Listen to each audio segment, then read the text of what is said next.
The Lemonade War by Jacqueline Davies. Chapter 4. Partnership. Partnership. Two or more people pooling their money, skills, and resources to run a business, agreeing to share the profits and losses of that business.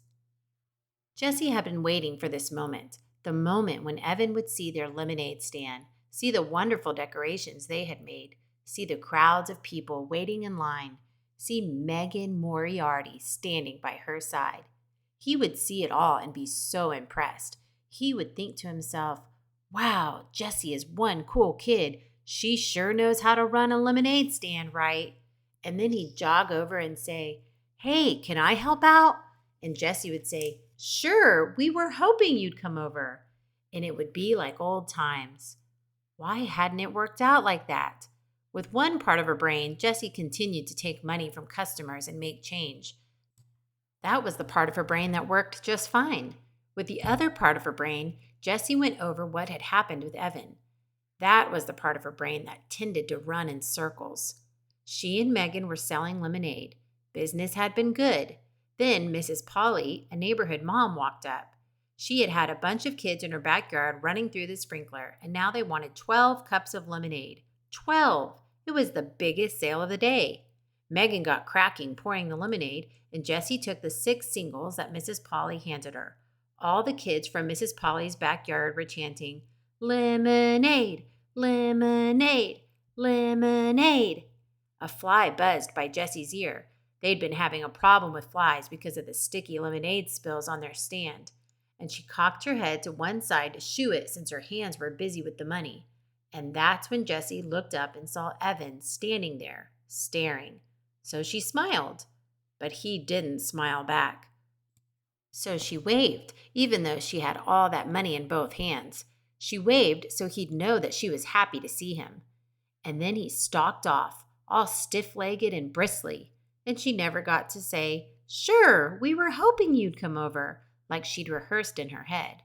And just then, Tommy Polly, who was 2 years old, pulled down his bathing suit and peed right on the lawn. And Megan laughed so loud Jessie was sure you could hear it all over the neighborhood. That's what had happened. That's exactly what had happened. But Jessie knew that something else entirely had happened.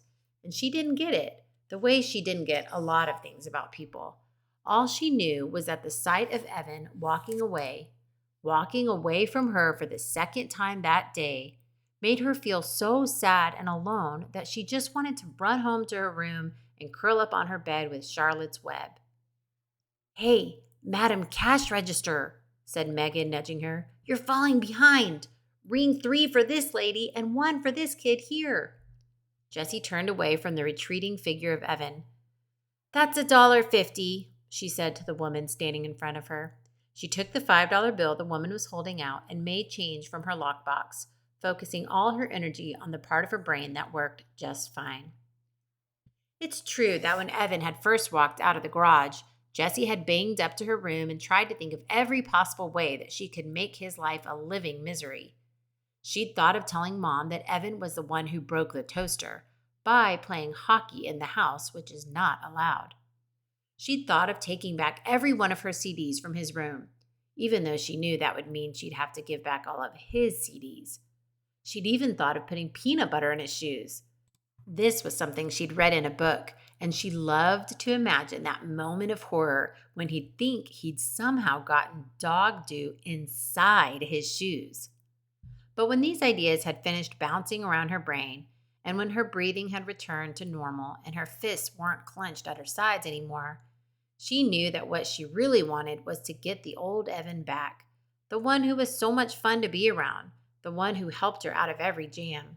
Like when she ate all the Lorna Doones that Mom had set aside for the Girl Scout meeting, and Evan had ridden his bike to the 7-Eleven and bought a new package before Mom even noticed. Or when she not accidentally, but how was she supposed to know? Picked the red flowers in Grandma's garden that were a hybrid experiment. Evan had said they'd both done it so that Grandma's disappointment was spread around. Or the time that Jessie had smashed the ceramic heart that Daddy had given her because she was so mad that he had left them. And then, when she had cried about her broken heart, Evan had glued every single last piece back together again. She wanted back the Evan who was her best friend. But Evan didn't want her because he thought she was a baby and she was going to embarrass him in Mrs. Overton's class. So she had to prove to him that she was a big kid, that she could keep up with the crowd, that she could fit in even with his fourth grade class. I'll show him I can sell lemonade too, just as good as him and Scott. I won't embarrass him. So Jessie got down to business. She knew she needed a partner. From past experience, she'd learned that having a lemonade stand alone wasn't considered cool. It was considered pathetic. And her partner would have to be a fourth grade girl because that's what this was all about, showing she could fit in with the fourth graders. So the question was, who? It had to be a girl who lived in the neighborhood or at least close enough to bike to her house. And it had to be someone that Jessie had talked to at least once. No way could she call up a girl she'd never even talked to. And it had to be someone who seemed nice. This last part was a problem because Jessie knew that she often thought people were nice and then they turned out to be not nice. Case in point, those second grade girls. So Jessie decided it had to be someone who Evan thought was nice. Evan knew about these things. He was the one who had explained, with his big arm around her shoulder, "Jessie, those girls are making fun of you. They are not nice."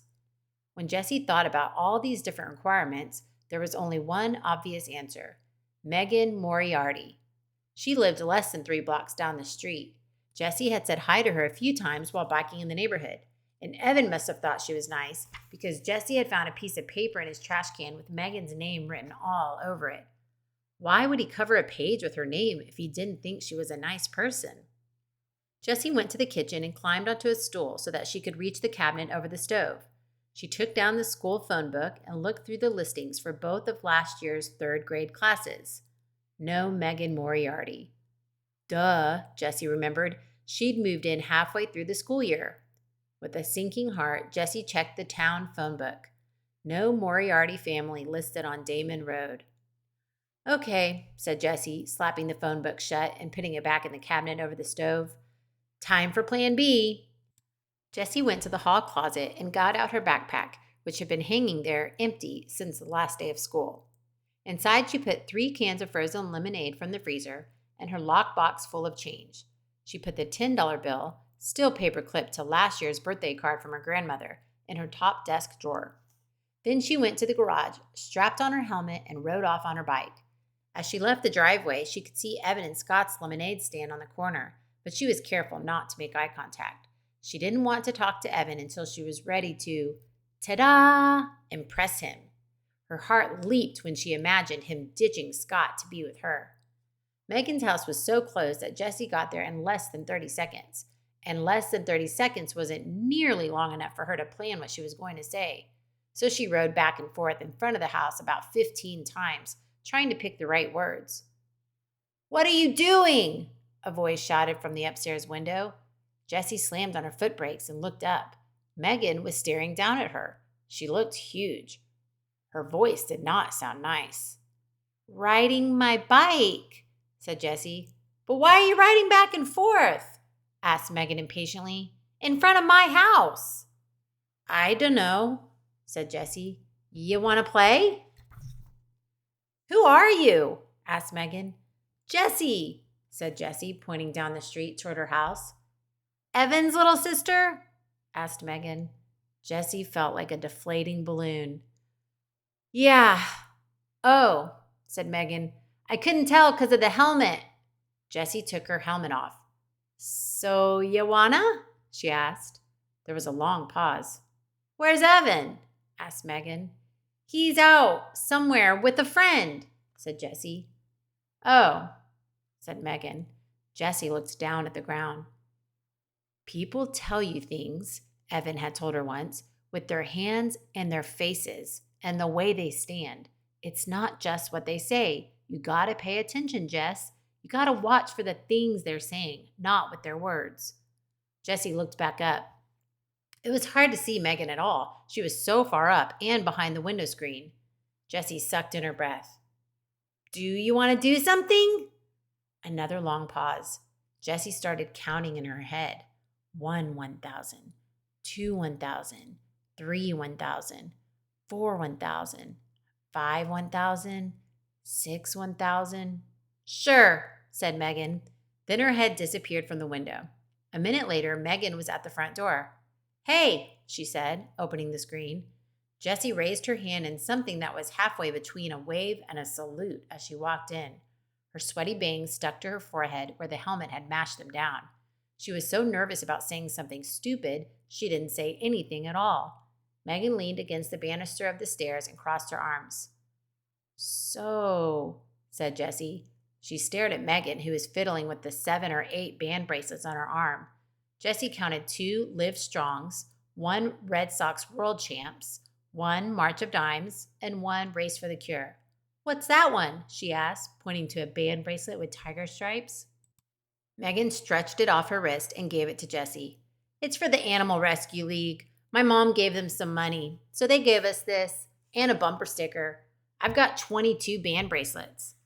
Cool, said Jessie, handing the bracelet back. Megan flipped it back on. She continued to play with the bracelets on her arm, running them up and down, up and down. So, what do you want to do? Asked Megan. I don't know, said Jessie. We could, I don't know, let me think. We could have a lemonade stand. Said Megan, sounding bored. It'll be fun. Come on. We don't have any lemonade, said Megan. I've got 3 cans, said Jessie. She slipped the backpack off her back and dumped out the 3 cans of frozen lemonade.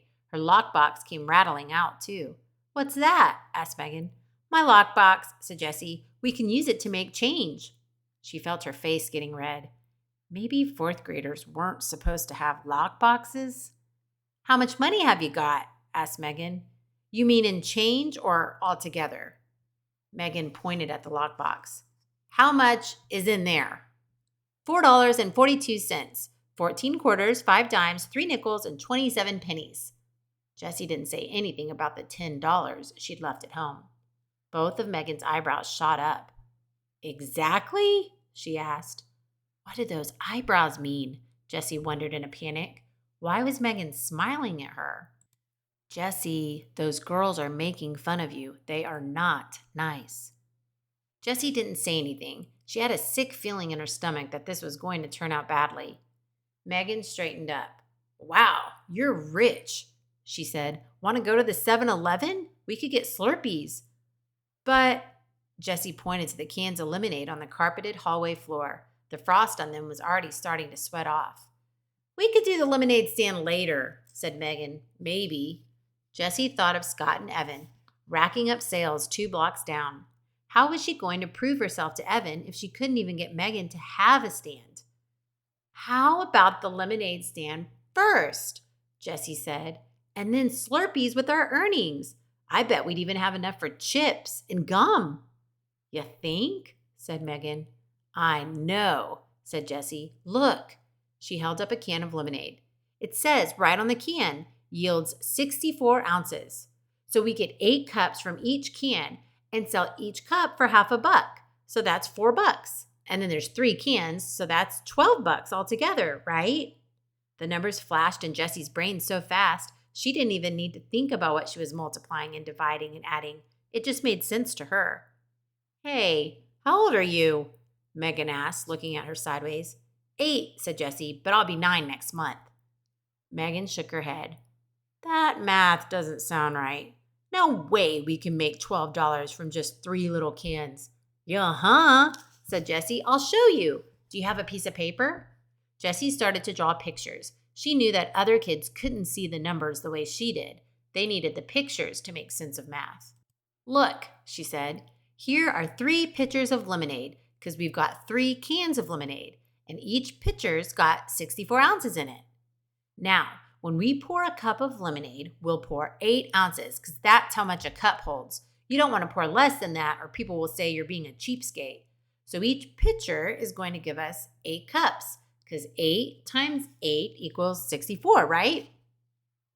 Now, we'll sell each cup for 50 cents. That's a fair price. That means that every time we sell 2 cups, we make $1, right? Because 50 cents plus 50 cents equals $1. So look, I'll circle the cups by 2s, and that's how many dollars we make. Count them. Megan counted the circled pairs of cups. 10, 11, 12. That's how much money we'll make, said Jessie, if we sell all the lemonade and if we do the lemonade stand. Wow, said Megan. You're really good at math. She puffed her cheeks out like a bullfrog and thought for a minute.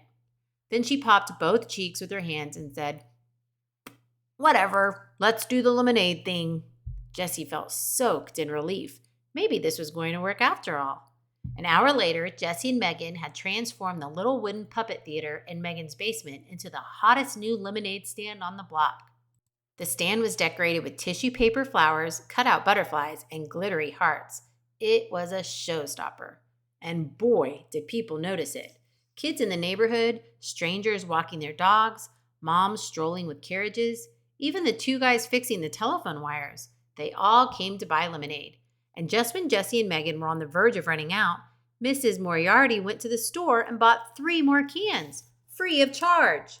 So when Mrs. Polly asked for 12 cups at exactly the moment that Evan rounded the curve and saw her lemonade stand, Jessie felt like she'd just scored 100 on a test and gotten 5 points for extra credit. So why did Evan stomp off? And how come she didn't feel like she'd won anything at all?